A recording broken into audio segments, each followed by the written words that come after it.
So by this stage of the game, we have gotten through the early parts of the civil rights movement. We had looked at the Montgomery bus boycott. We have looked at the Arkansas 9. We had looked at the freedom rides. We have looked at all sorts of things. This kind of cat and mouse game between Southern whites and maintaining the status quo, and the civil rights movement pressing for change within the African American culture or African American society in the South. By 1964 and 1965, we had achieved many, many good things, okay? We had the passage of the Civil Rights Act, which we had already talked about. We also have the Voting Rights Act of 1965, and these things are great. They are very, very tangible, okay? You can say, hey, yes, I am allowed to vote right now. Hey, yes, the law is on my side and looking out for my civil rights. But there was still an underlying itch. There was still an underlying issue within the black community that couldn't really be scratched, okay? You couldn't put your finger on it. You could identify it, generally speaking, okay?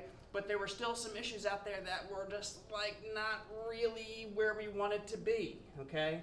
And these areas are going to start, these issues are going to start popping up and kind of festering over in the latter part of the 1960s, okay? 65, even after we had the passage of the Voting Rights Act, okay? Through 69 in the early 70s, we're going to see this stuff popping up. And some of those things are some of the issues that we even see today within the black community, okay? We're going to have limited employment opportunities, overcrowding, poor living conditions and high infant mortality rates, high crime, high dropout rates, and juvenile delinquency. All of these things are still going to plague the black community in this time period, and it's going to eventually bubble over, okay? It's going to reach a point where folks are going to say, I'm tired of waiting around. I'm tired of taking this passive resistance. We need to do something now. And typically there is one incident which sparks a riot, okay? Whether it is an incident involving the police officers or an incident involving some form of social injustice. Well, throughout the mid and later part of the 60s, we are going to see these things pop up within our society. One of the early ones, and one of the, probably the more famous ones, is the Watts riots, okay? 6 days after the signing of the Voting Rights Act, all right? Tensions with the community are going to arise over alleged police brutality, alleged, maybe not, okay? Maybe not.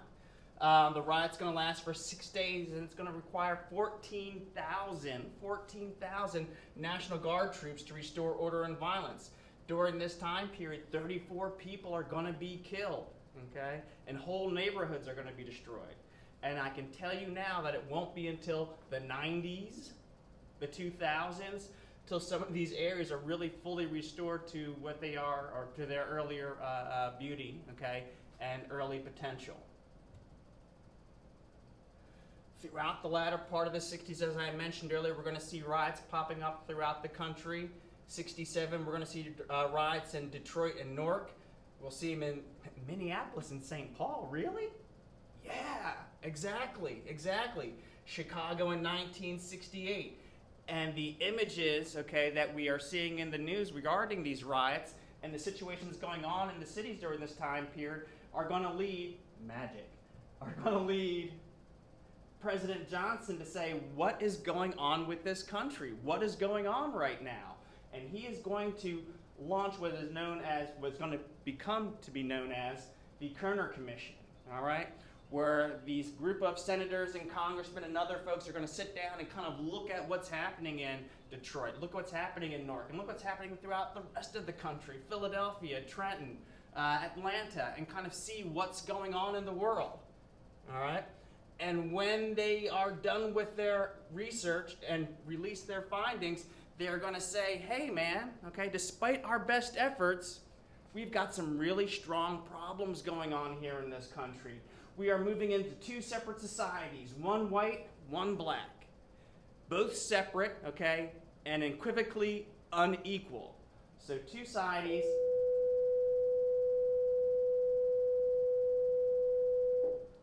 Two societies, separate and unequal, okay?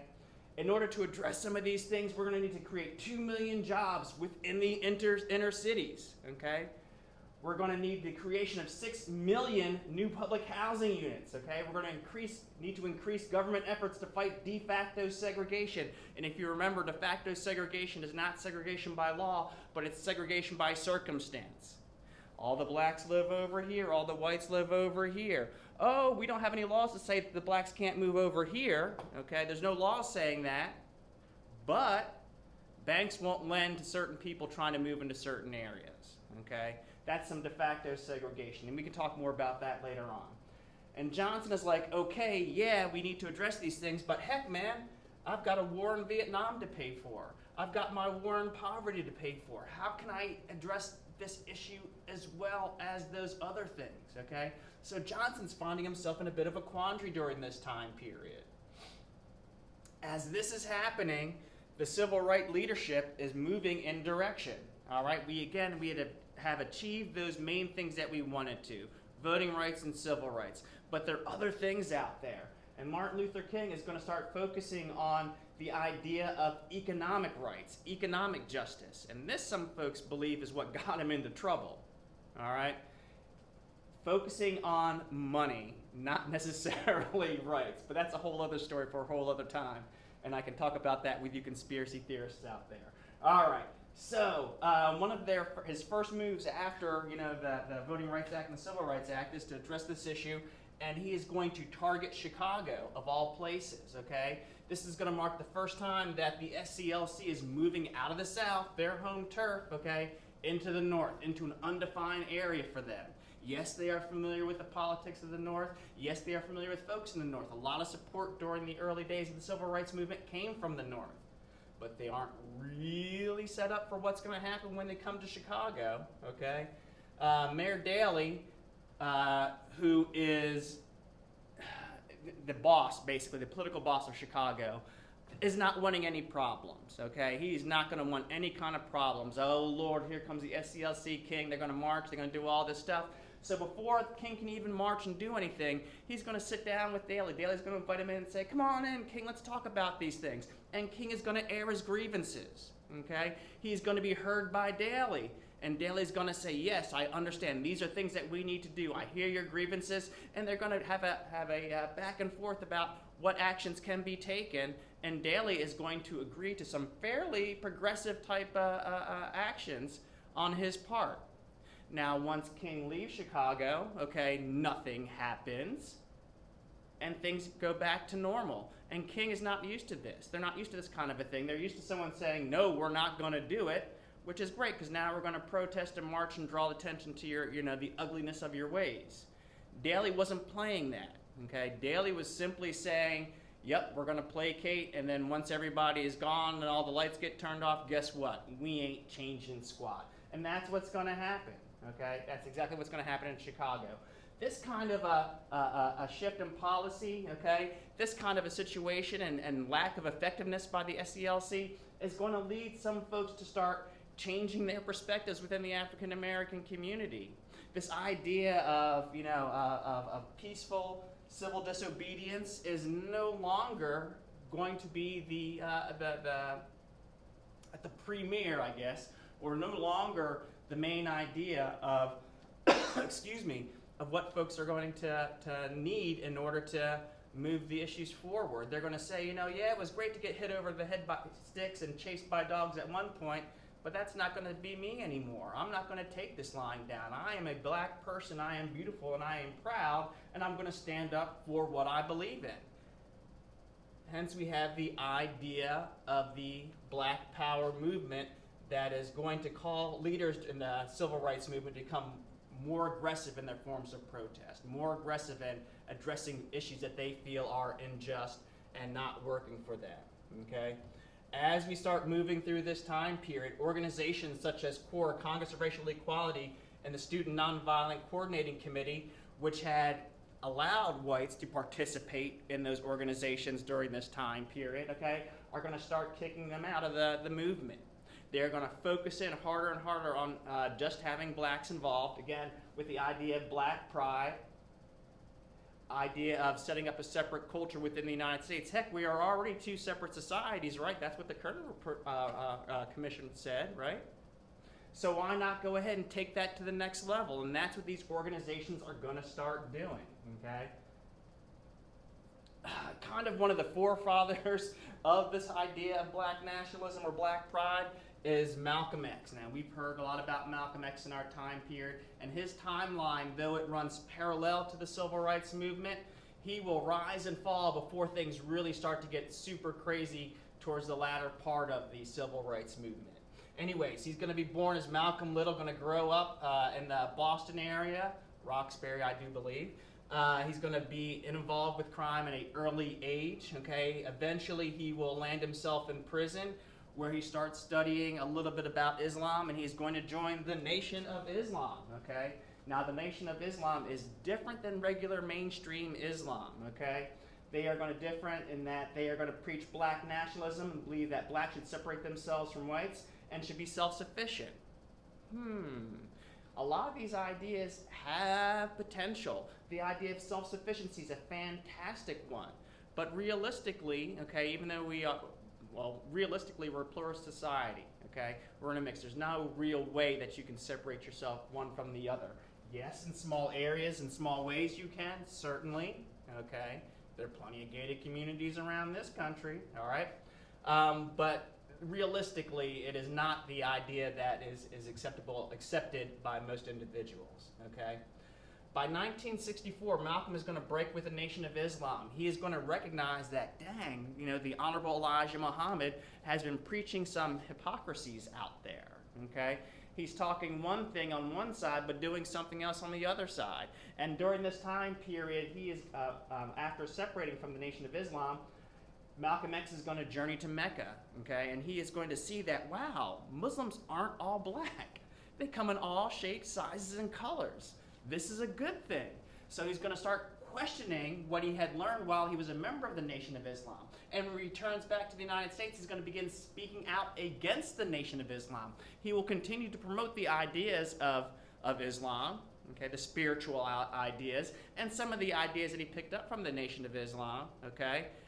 But he is going to talk against the Nation of Islam, and that's what's going to get him in trouble, all right?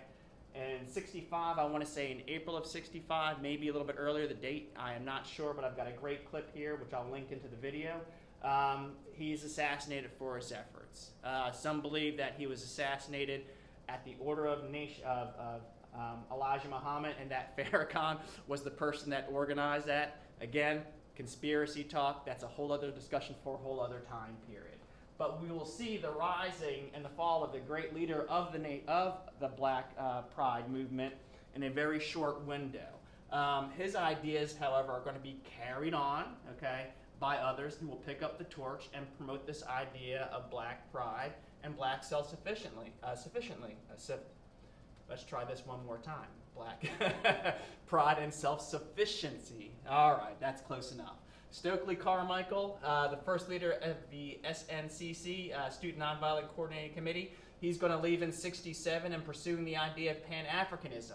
And Pan-Africanism is the idea that we are addressing the issues and plights of Africans, not just in America, okay, but in all other regions of the world, in the Caribbean, Africans in Africa, where there was still a lot of white colonial control in that area.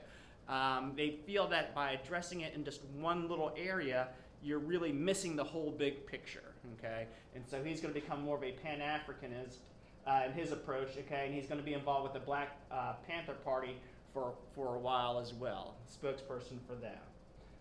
Eventually, he will move to Africa in 1969 and kind of do his thing. And I'm not sure if he's still alive or dead at the time I'm doing this video. I'll have to check that stuff out. Or, even better, you can look up some information on Stokely Carmichael and see what y'all come up with. All right. Where are we now? I mentioned the Black Panther Party a second ago, and voila, here we are, the Black Panther Party, all right? Founding members Huey Newton, Bobby Seals, and Eldridge Cleaver. They're going to promote the idea that it was necessary, that revolution was necessary in the United States, okay? And they're going to urge African Americans to arm themselves and prepare to force whites to grant them equal rights, okay? Armed revolution. Now, the Black Panther Party, and there's a great documentary out there called Black Panthers, the Vanguard of the Spear. Yeah, they were pretty aggressive in their approach. But a lot of the stuff that they would eventually start talking about as the program started to develop was the idea of self-sufficiency. Those same ideas that we heard when we talked about Malcolm X. The same ideas that were pushed by W.E.B. Du Bois. Self-sufficiency, all right? Let's go ahead and, living in our communities, let's go ahead and build up our communities, build up our own banks, build up our own restaurants, okay? And get on this economic equal footing. And once we do that, then whites will begin to accept us for, or as economic equals, okay? Once you start messing with the money, that's when things start to change, one way or the other, good or bad, who's to say. Anyways, this idea, again, is going to represent the splintering of the folks that are involved in the civil rights movement. So you may have a situation where the parents were all about Martin Luther King, believed in peaceful protesting, okay, things along those lines, and then their children, all right, or maybe their grandchildren are like, no way, Grammy, no way, Mom, that stuff is just, I can't get with that anymore. I'm not going to let someone beat me over the head. If someone beats me over the head with a stick or tries to, I'm going to take that stick and beat them back. In fact, I'm going to walk down with my shotgun and take care of business that way, okay? Those are the two divides that we're starting to see with the movement this time period. And as Abraham Lincoln said, a house divided against itself cannot stand. And that's what's going to end up happening to the modern civil rights movement. We're going to start splintering in too many different directions, addressing too many issues, and the FBI is going to do a fantastic job of trying to take down, and effectively taking down, the Black Panther Party, okay? But before that happens, all right, they are going to see a meteoric rise in popularity in black culture in American society, okay? It is going to be the hip thing to be a part of the Black Panther Society or Black Panther Party if you're black. If you are a progressive white, it's going to be a hip thing to be able to host the Black Panthers over at your place and say, yeah, we need to give money to this organization because they are fighting for issues that we all believe in. And if you're a believer of the status quo, it's going to be scary as all get out, okay, to hear about the Black Panther Party and the things that these guys are talking about.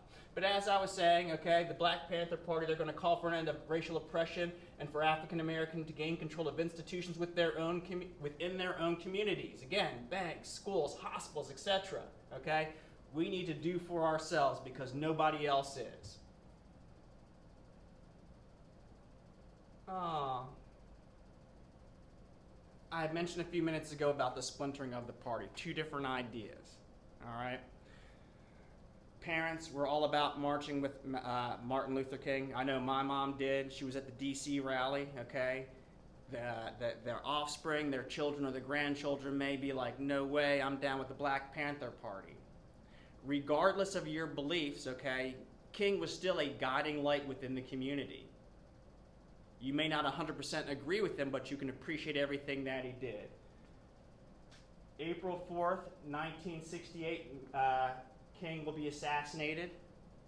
He goes down to Memphis, Tennessee, despite folks saying, you might not want to do that, to support some workers that were having issues, sanitation workers actually, that were having problems with their contracts. While he was there, he was assassinated. And it's going to really signal the end of the modern civil rights movement as we know. The death of Martin Luther King is both tragic for whites, blacks, Hispanics, for everybody, okay? But it's going to show a lot of folks, or cement the idea that, see, that nonviolent stuff doesn't get you anywhere. That nonviolent stuff only serves to get you shot. Why should I sit around and wait for someone to do me in, okay, when I can stand up for myself? Now, I showed you all the members who are the original leaders of the Black Panther Party earlier on, okay? This splintering within the civil rights movement wasn't just limited to those who are pro-Black Panthers and pro-Martin Luther King. Within the Black Panther Party, the leadership had different ideas of what things that people should be doing, okay? Different ideas of how to lead. Plus, you've got 3-4 gigantic egos that are battling each other, okay? And you've got the FBI in there, J. Edgar Hoover, who viewed the Black Panthers as a national threat, being directed by Richard Nixon, who was a little bit paranoid, okay, and also viewed the Black Panther Party as a threat to American society, and they are going to get everybody to play against themselves, start finger pointing, and eventually the Black Panther Party itself will fall apart. Okay, that's really all I have with regards to the new issues in civil rights. There are several video links that are going to be attached to this video, or you can go to my website where I'll have all those links out there as well. If you get a chance, definitely you want to check out the Black Panthers Vanguard of a Spear video. Awesome, will give you some great insight to the organization, how it evolved and eventually devolved over time. And with that being said, bang, I am out of here. Thanks, guys.